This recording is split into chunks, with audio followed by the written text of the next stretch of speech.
So today we're going to talk about reference angles and then using reference angles to evaluate trig functions of other angles other than the three special angles we talked about yesterday. So let's write down a quick definition. This is kind of paraphrased from the actual definition. Here's how I like to think about it. So the reference angle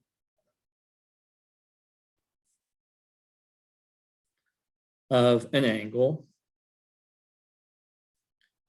in standard position. And standard position just means we've drawn the angle counterclockwise measured from the positive x-axis like we usually do, right? It's kind of like you start on the right and you go around. We'll draw some pictures, you'll see. Is the acute angle, so meaning between 0 and 90 degrees, we get when we drop a perpendicular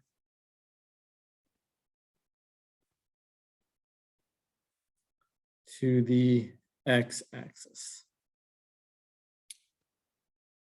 So really, sure, there's some words, that's fine, but it's really easiest to see if we just do an example. So let's talk about find the reference angle. And I'm going to abbreviate reference angle because I'm going to write it a lot. So I'm going to abbreviate reference angle as RA, and the reference angle. I'll write it this time. For 120 degrees. So here's the picture I mean. So we're going to draw the XY coordinate system. And then whenever you're drawing an angle in standard position, you're just starting at the positive x-axis and measuring and going counterclockwise.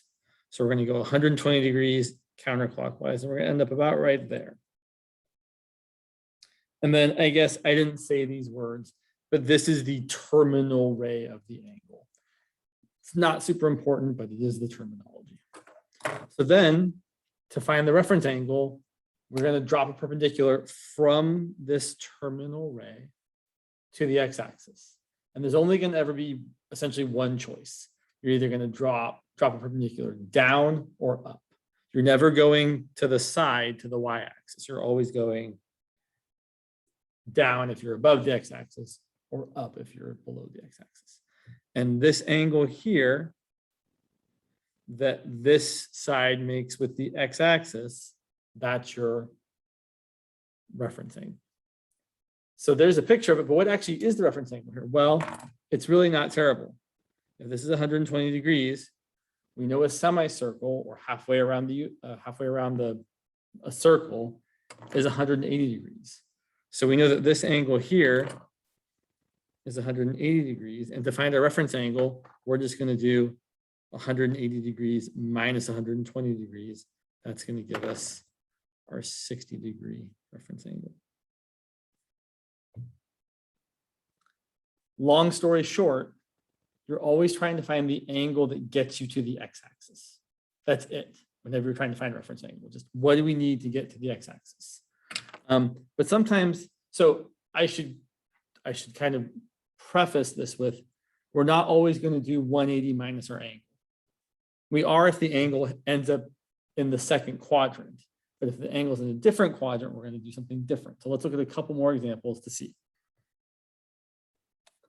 So let's say we have let's find the reference angle for theta equal to 215 degrees. And again, we don't even have to draw the picture. I just like drawing the picture to help us see what's happening. So 215 degrees is definitely more than halfway around, right? 180 is halfway around. It's gonna be a little bit more. About right there. I don't know exactly. I'm approximating with my guess. But now I'm interested in dropping this perpendicular, right? Going to the x-axis and finding this reference angle. Well, again, I know that this angle here halfway around is 180 degrees. So I went a little bit more than 180. So to find the difference, I'm going to subtract. So here my reference angle is going to be given by 215 degrees minus 180 degrees. And that's going to be 35 degrees. So my reference angle here is 35 degrees. Again, and I'm repeating myself, it's just the difference between your angle and the angle for the x-axis. So if you're in the second quadrant or the third quadrant, it's just the difference between your angle and 180 degrees. And you're always going to want to subtract the bigger from the smaller. So in the previous one, we did 180 minus 120. For this one, we did 215 minus 180. But it's always just the difference between your angle and 180 if your angle is in the second or third quadrant. But if it's in the fourth quadrant, there's something slightly different. So let's look at one more example. Well, not just one more example. We'll look at many more examples. So let's say we want to find the reference angle for, let's use a different letter. Let's say alpha equal to 320 degrees. So it is worth kind of knowing that for, I keep wanting to say the unit circle because we talk about a circle that has a radius of 1. But for the coordinate system here, this angle is 0 degrees. This angle straight up is 90 degrees. Halfway around is 180 degrees. Another quarter is 270 degrees. And then a full revolution is 360 degrees. So we know that if we're 320, we're definitely more than 270, but less than 360. So we're in the fourth quadrant. It's going to be something like this. I don't know exactly. So that's my 320 degree angle. And now I'm going to drop to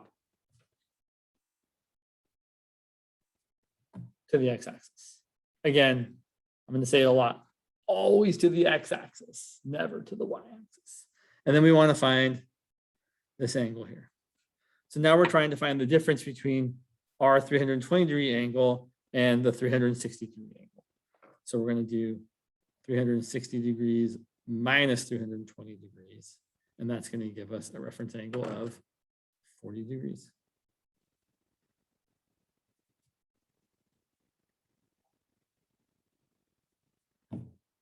So that's kind of the story with reference angles. Now we're going to talk more about them because we're going to do with radians as well, but that's kind of it mostly. You're just always trying to find what's the difference between my angle and the nearest angle that's with the x-axis.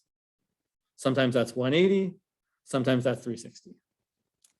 So let's look at some more examples. Oh, actually, before we go on, let me say one more thing. Two more things, actually. So any angle that's smaller than 90 degrees, for example,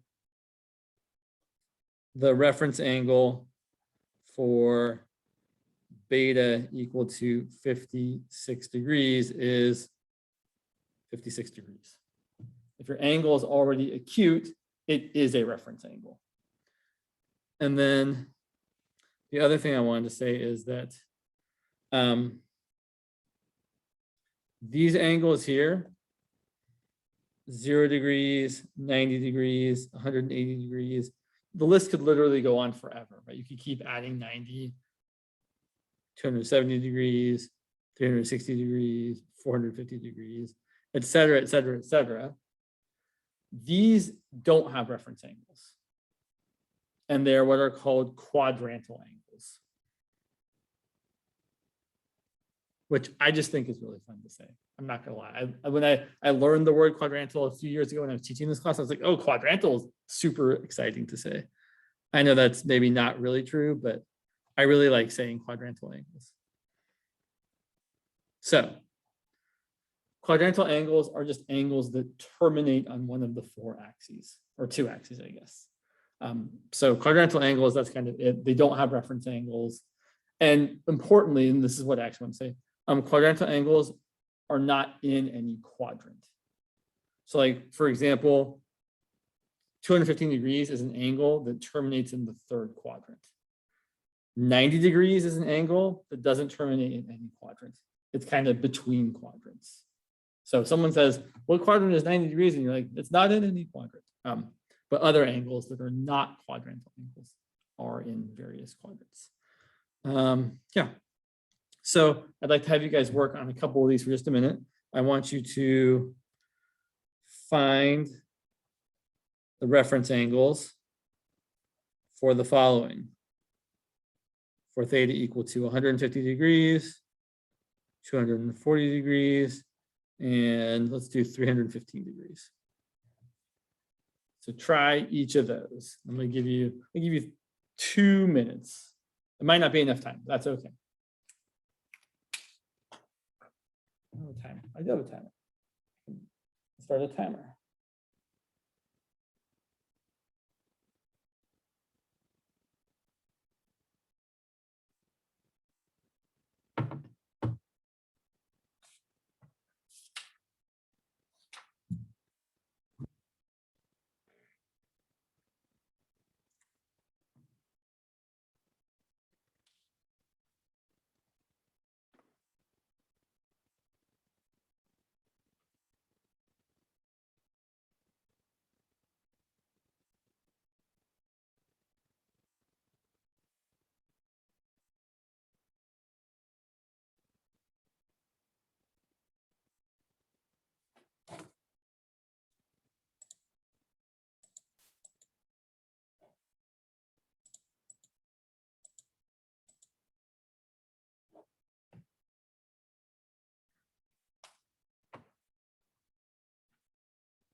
Okay, pretty close to 2 minutes there.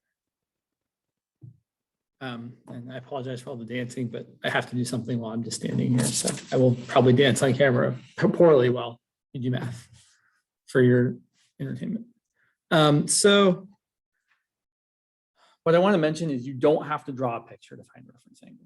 You certainly can. I like to draw the picture, but you don't have to. So if you can see that this angle is in the second quadrant, you can say, oh, the reference angle is going to be 180 degrees minus 150 degrees, which is 30 degrees. Or you can draw the picture, right? There's the picture.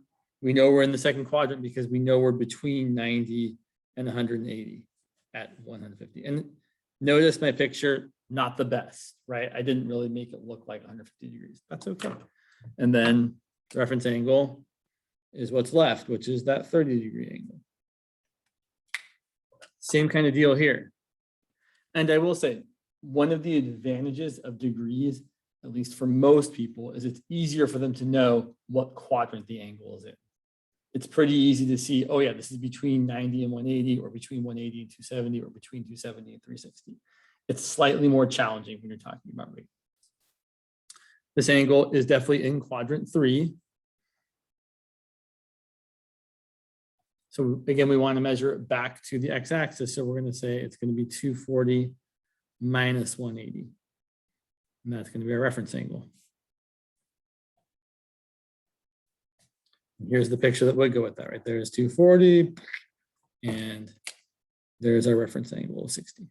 Again, always measuring back to the x-axis. And finally, for 315 degrees, I'm going to start by drawing the picture apparently. 90, 180, 270, 315-ish.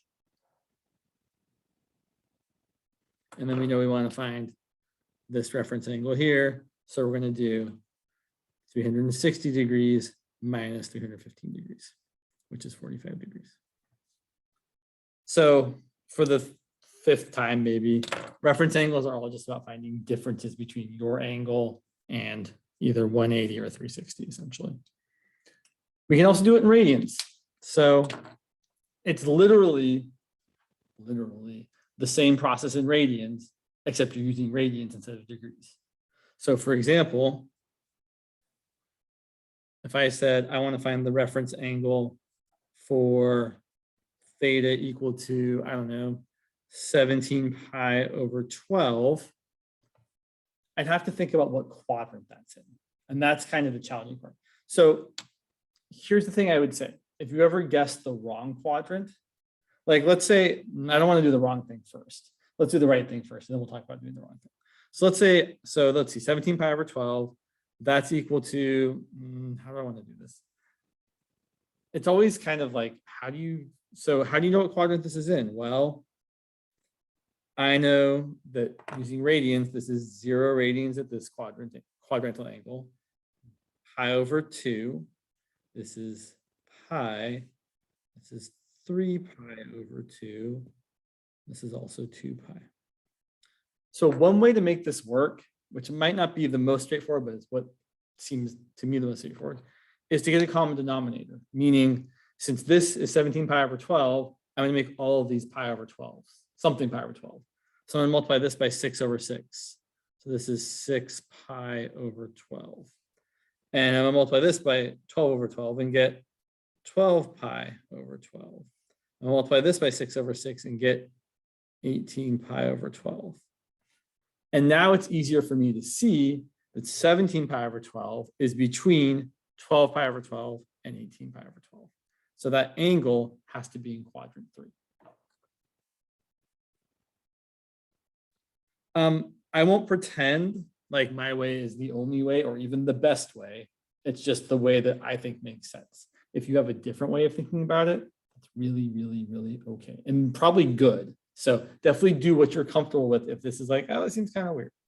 But again, so I want to find the difference between my angle, 17 pi over 12, and the angle at the nearest x-axis. Well, that's pi, or 12 pi over 12. So my reference angle here is going to be the bigger angle minus the smaller angle, which really it would have been better if I just said it was 17 pi over 12 minus 12 pi over 12, because that's going to be 5 pi over 12. And that's my reference angle. And it's definitely less than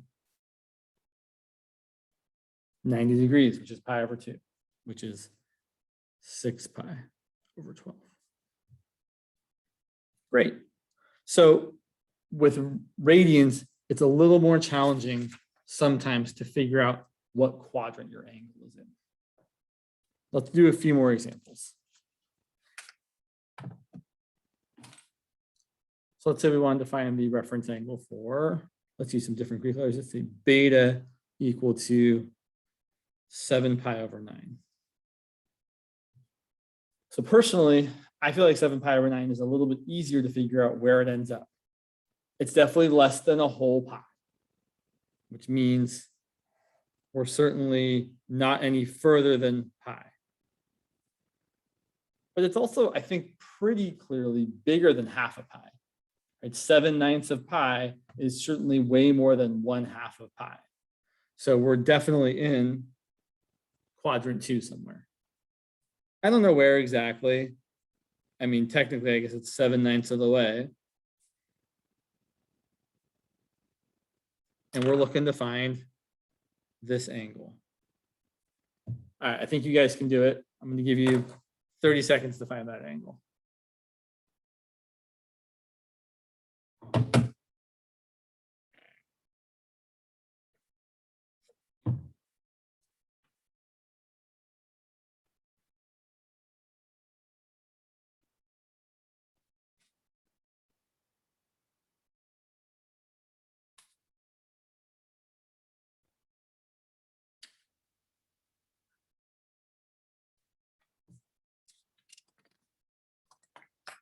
Right. It's been 30 seconds. So again, that angle, just like the other reference angles, is the difference between the nearest x-axis and the angle we've got. So it's going to be pi minus 7 pi over 9. which is then going to be 9 pi over 9 minus 7 pi over 9, which is 2 pi over 9. You don't have to get a common denominator. Like you might just be like, oh yeah, I know a whole pi minus 7/9 of a pi is 2/9 of a pi, but you can also use the common denominator. That works great. Let's look at one more example, 1 or 2 more examples. Yeah. So let's look at, say, alpha equal to 18 pi over 11. 18 pi over 11. All right. So when I look at an angle in radians, the first question I usually ask myself when I'm trying to figure out what quadrant it's in is it bigger than a whole pi or less than a whole pi? So let me ask you guys this. Is this one bigger or less than a whole pi? Give me a thumbs up for bigger or a thumbs down for less. And I guess there's actually little thumb things you can use. Or if you're on video, yeah, right. It's definitely bigger, right? 18 over 11 is definitely bigger than a whole 1. So this is definitely bigger than pi. So we know we're definitely bigger. We know we're further than quadrant 2. We're quadrant 3, quadrant 4, but we know we're not past quadrant 4 because this is definitely not as much as 2 whole pi's, right? 18, 11 is not as big as 2. So we're definitely between, we're either in quadrant 3 or quadrant 4. So the hard part becomes, which one are we in actually? Well, that's a good question. And I don't really want to, well, you'll see what I mean. So here's 0, here's pi over 2, here's pi, here's 3 pi over 2. This is 2 pi. And I'm looking for where 18 pi over 11 is. So I would like 11 to be my common denominator. The problem is the pi over 2 and the 3 pi over 2 are kind of problematic that way, right? It's hard to make this have a denominator of 11. I'm going to ignore them. I'm just going to look at this and this for a second. If I multiply pi by 11 over 11, I get 11 pi over 11. If I multiply 2 by pi by 11 over 11, I get 22 pi over 11. And 18 pi over 11 is definitely closer to 22 pi over 11 than it is to 11 pi over 11. So that's enough information to let me know, oh, it's in quadrant 4.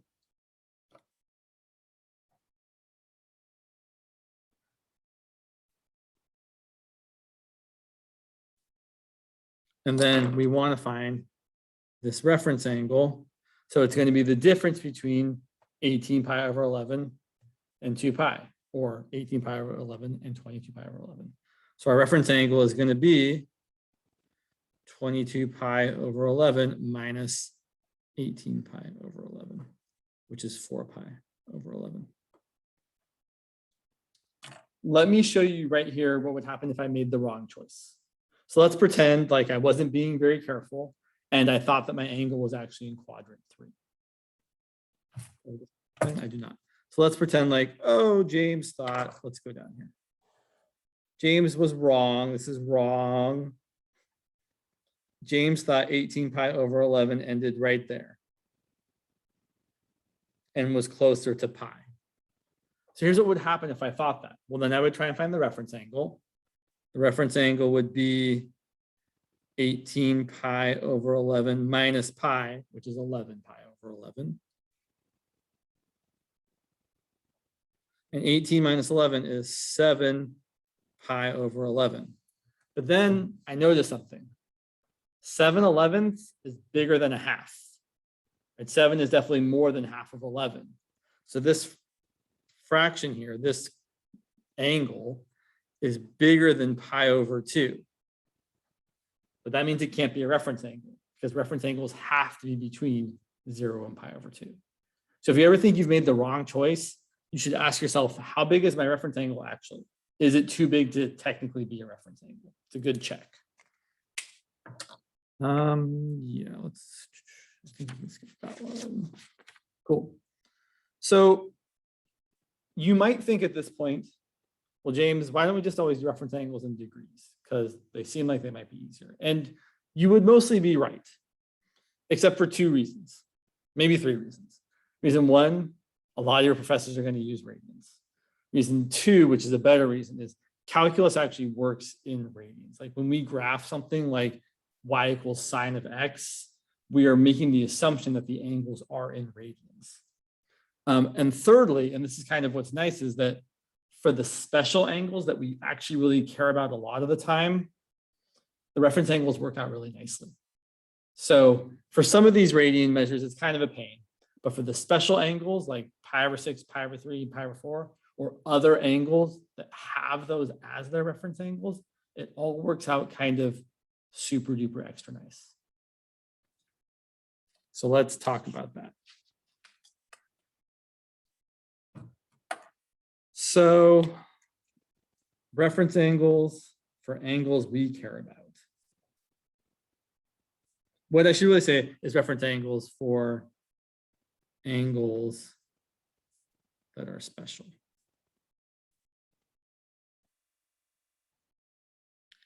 And when someone says something's a special angle, what they really mean is it's an angle that we know how to find the trig functions of that angle without using a calculator. We can draw one of our special triangles to find the trig functions of that particular angle. So that's why we call them special, because we can do things to them easily. So let's take a look at an example. Let's find the reference angle for theta equal to 3 pi over 4. Well, in fact, I'm going to tell you the answer every time. For any of these angles where, so I should say, I have to back up a little bit. The fraction does have to be reduced.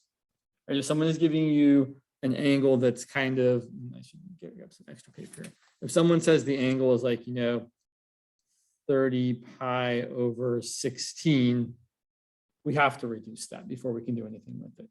That's equal to 15 pi over 8. Okay, then you can deal with it.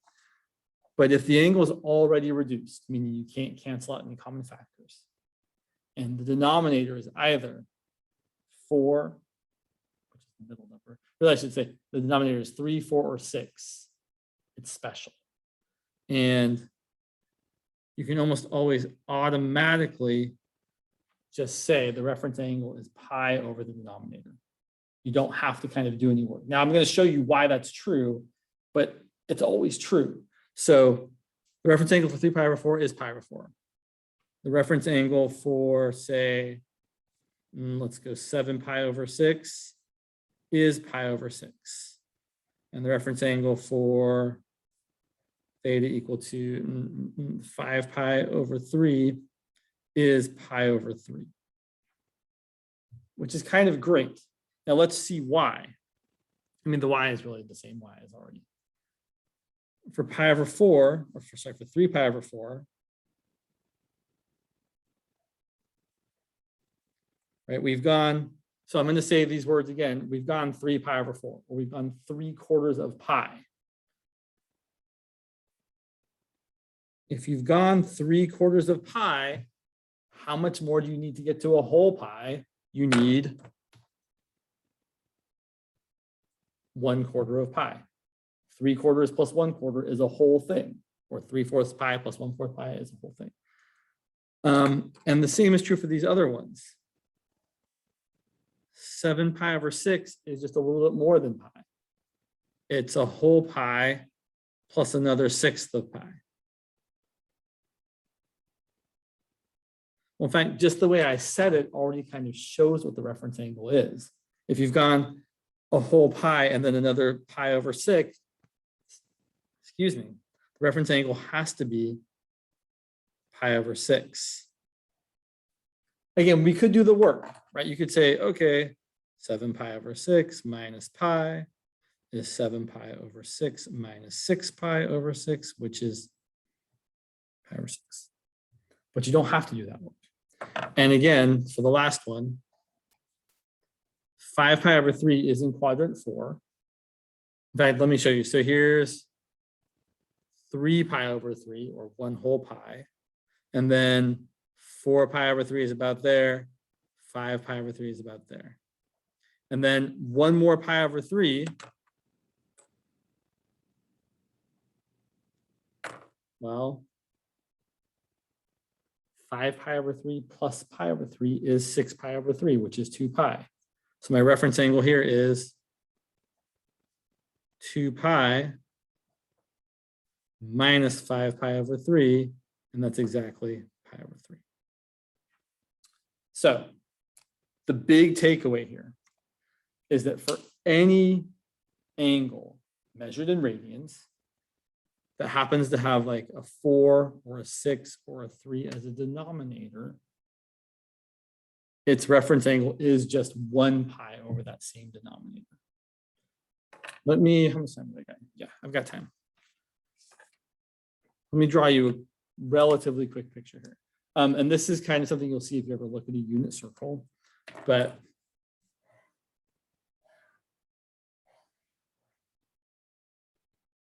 let's do this.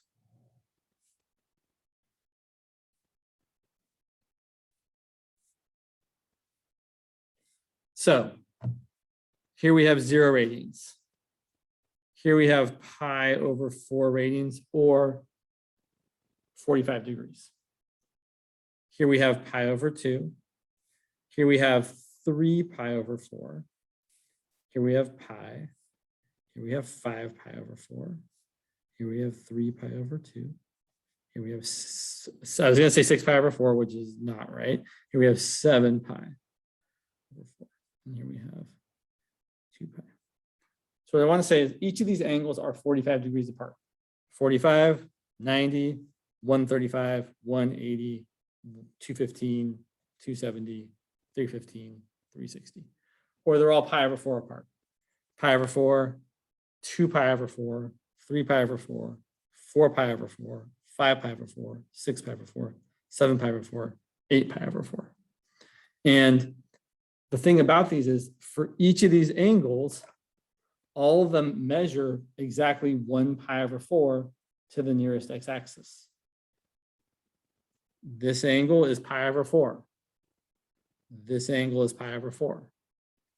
This angle is pi over 4. This angle is pi over 4. So each of these angles, pi over 4, 3 pi over 4, 5 pi over 4, and 7 pi over 4, all have pi over 4 as their reference angle. And the same thing is true for something pi over 6 or something pi over 3.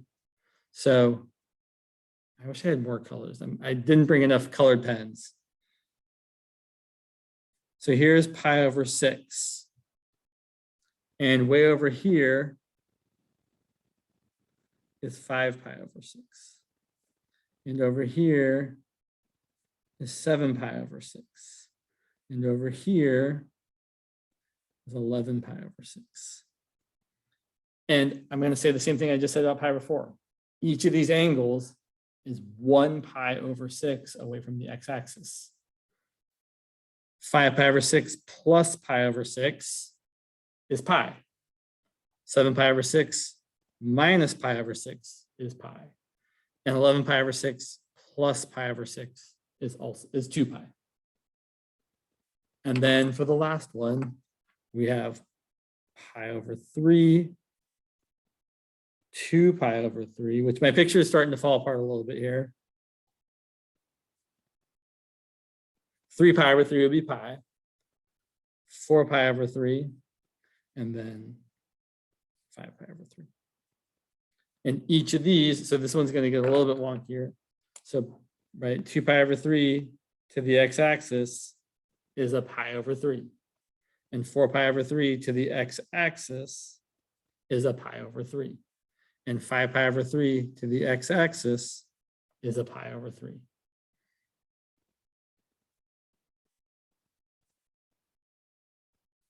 I can kind of fit the rest of these in here.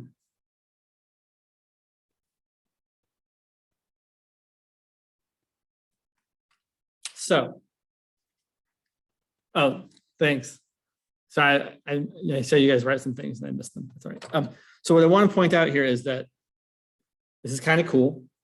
The thing I always think about this is whenever I'm thinking about the night, so the angles where the denominator is 6 or 4 or 3, is that you know what quadrant it's in based on kind of where you are in the progression. So pi over 6 is in the first quadrant.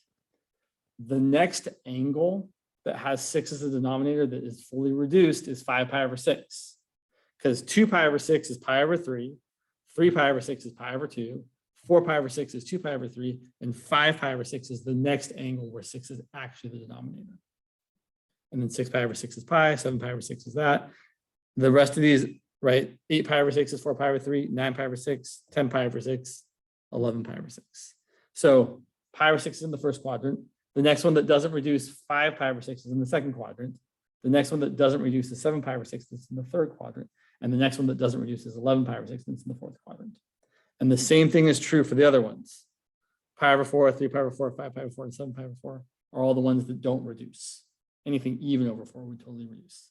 And pi over 3, 2 pi over 3 don't reduce. 3 pi over 3 would reduce. It's not in the quadrant.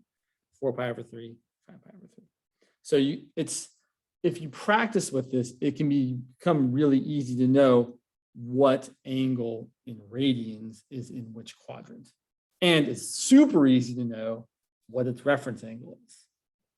So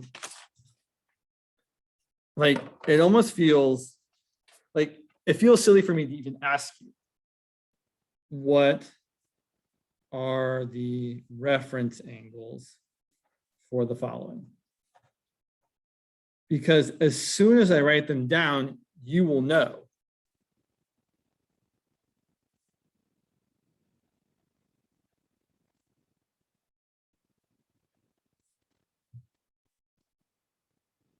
So you probably already know that the reference angle for 2 pi over 3 is pi over 3. The reference angle for 5 pi over 4 is pi over 4. And the reference angle for 11 pi over 6 is pi over 6. And these are the only angles that really matter. I mean, that's not totally true. But what I want to point out is this isn't true for other things, right? We did an example a while ago. Where was it? Right, we found the reference angle for 7 pi over 9, and it wasn't pi over 9. It was 2 pi over 9. So just be careful, right? This kind of nice trick only works for these special angles that we care about. It doesn't work for other kind of weird angles. Okay, so, and I should just say pi over 3 is the reference angle for anything pi over 3. So for 2 pi over 3, 4 pi over 3, and 5 pi over 3, like we just said on the previous page. And pi over 4 is the reference angle for 3 pi over 4, and 5 pi over 4, and 7 pi over 4. And then, right, that's not the end of the list. It's just we usually kind of limit ourselves to one rotation. But you could say it's also the reference angle for 9 pi over 4, or 11 pi over 4, or 13 pi over 4, really anything pi over 4 that doesn't reduce. And pi over 6 is the reference angle for any multiple of pi that doesn't reduce over 6. So 5 pi over 6, 7 pi over 6, 11 pi over 6, 13 pi over 6, 19 pi over 6, any prime number pi over 6, other things too. But okay, so the idea now is that we're going to use this this information along with what we know about the trig functions of the special angles to be able to evaluate sine, cosine, tangent, cosecant, cotangent, cosecant, secant, cotangent of angles like 7 pi over 6 or 5 pi over 4. Or whatever. So here's what I mean. So let's find, so I want to find sine, cosine, and tangent of, let's say, theta equal to 4 pi over 3. So first things first, I'm going to talk about the reference angle and the quadrant. The reference angle is pi over 3. The quadrant, let's see, pi over 3 is in quadrant 1, 2 pi over 3 is in quadrant 2, 3 pi over 3 reduces, so we don't think about it, it reduces to pi, and 4 pi over 3 is in quadrant 3. And we know in quadrant 3, tangent's positive and sine and cosine are negative. So then maybe we draw the triangle, maybe we just remember, I'm going to draw the triangle.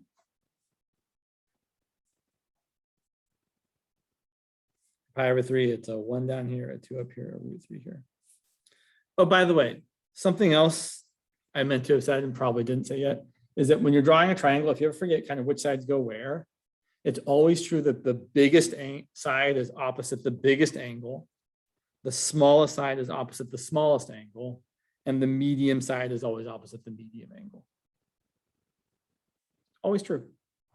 So here, I know that sine of pi over 3 is root 3 over 2. I know that cosine of pi over 3 is 1/2. I know that tangent of pi over 3 is root 3. But that's not what I was asked for. So then I can really say that sine, now you don't have to write any of that down. I'm just writing it down to remind us. You could just jump straight to saying, okay, sine of 4 pi over 3, I know it's going to be a root 3 over 2. I know that cosine of 4 pi over 3 is going to have a value of 1/2. I know that tangent of 4 pi over 3 is going to have a value of root 3, except for all of these, maybe I have to change the positive or negativeness. We know in quadrant 3, tangent's positive and the other two are negative. So that's how I deal with finding the trig functions of an angle in a different quadrant. I think about the reference angle so I can find the values, and then I think about the quadrant so I can figure out the positive or negativeness. And that's kind of the whole deal when you're finding trig functions of angles that are not in the first quadrant. Let's look at a couple more examples. And we'll be pretty much out of time. So let's find, I'm gonna say sine, cosine, tangent are the primary trig functions. So let's find the primary trig functions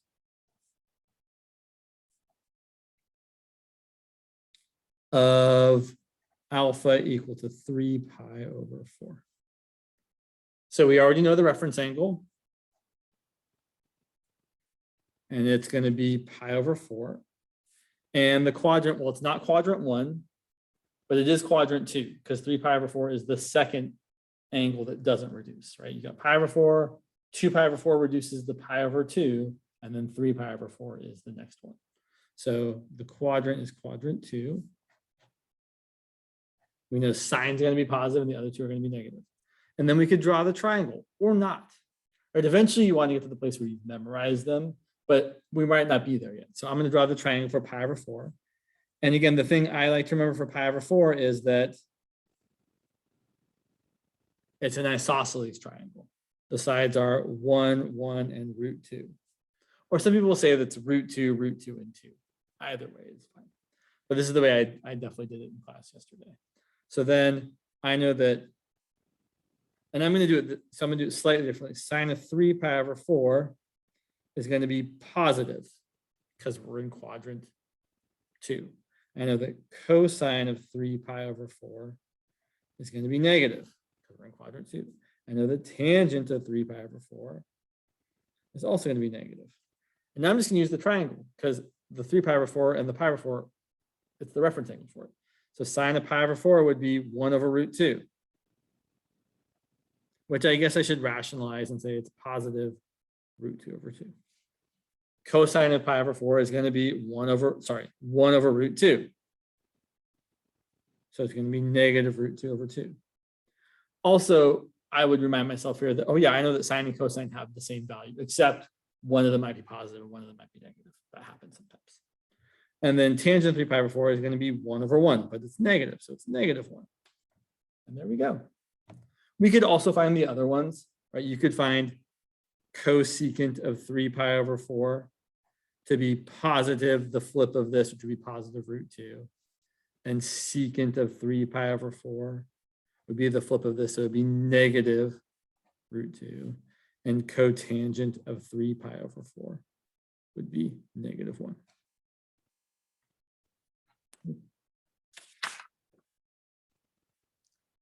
Okay, yeah, let's do one more. So let's say we have beta equal to 11 pi over 6. Let's find the trig functions of it. So reference angle has to be pi over 6. And the quadrant is quadrant 4. pi over 6 is in quadrant 1. 2 over 6 reduces, 3 over 6 reduces, 4 over 6 reduces, 5 over 6 reduces. No, 5 over 6 doesn't reduce. 5 pi over 6 is in quadrant 2. 6 pi over 6 reduces, 7 pi over 6 doesn't, it's in quadrant 3. And then 8, 9, 10 all reduce, 11 pi over 6 is in quadrant 4. So then we know that cosine is positive. So we know that sine of 11 pi over 6 is going to be negative, and cosine of 11 pi over 6 is going to be positive, and tangent of 11 pi over 6 is going to be negative. And then we're going to look at the triangle or just memorize it. So I'm going to draw the triangle, but I like to draw the orientation the other way. So now pi over 6 is my reference angle, and it's the smallest angle in this triangle. The opposite side is 1. 90 degrees or pi over 2 radians is the biggest angle. The opposite side is 2. And the middle angle, which is pi over 3, the opposite side is root 3. And then sine of pi over 6 is going to be 1/2. So sine of 11 pi over 6 is negative 1/2. Cosine of pi over 6 is root 3 over 2. So cosine of 11 pi over 6 is positive root 3 over 2. Same thing. And tangent of 11 pi over 6, well, tangent of pi over 6 would be 1 over root 3. So tangent of 11 pi over 6 would be negative root 3 over 3. And that's it. I mean, I say that's it like it's no big deal. I mean, there's a little bit involved here, but sure. So how do I know it's in quadrant 4?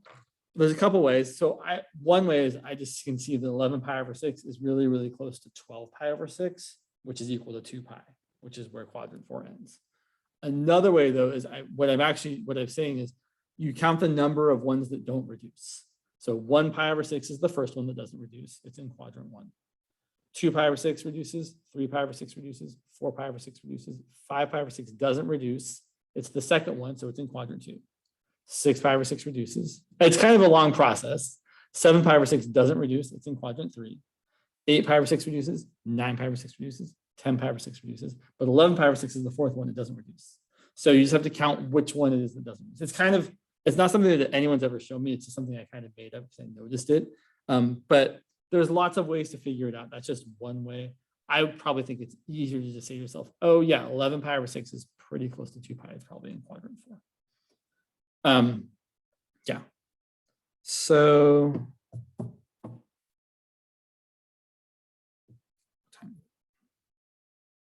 yeah, we did some problems like this yesterday, but I kind of want to do one more just so you guys have another chance to see one just for practice.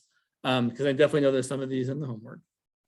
So if sine of theta is equal to negative 3 over 7. I feel like I did this one yesterday. Maybe not. No, I didn't. Okay. And tangent of theta is, sorry, we don't know what it is. We know it's less than 0. Find cosine of theta and secant of theta. So again, this is going to be the whole thing where we draw the triangle and we also figure out the quadrant. And I'm really going to draw the triangle and I'm going to ignore the positive or negativeness. So I'm going to say, essentially, here's my reference angle. I'm still going to be lazy and call it the same thing. And then I know that sine is opposite over hypotenuse. So since sine is equal to negative 3/7, I'm going to say the opposite is 3 and the hypotenuse is 7. Yes, I ignored the negative. No one's going to be in trouble for that. We're not going to die. But then we need to find the third side. So I'm going to use the Pythagorean theorem and say that x squared plus 3 squared equals 7 squared. So x squared plus 9 equals 49. So x squared equals 49 minus 9. So x equals the square root of 40. And I suppose if we were being very, very specific about it, we could simplify this a little bit and say, oh, that's the square root of 4 times 10, and the square root of 4 is 2. So we could say that's 2 times the square root of 10. I don't think that's super necessary, but it is something people do. So then we can find cosine and secant. Oh, except we need to know, oh, did that, I didn't, yeah, that's funny.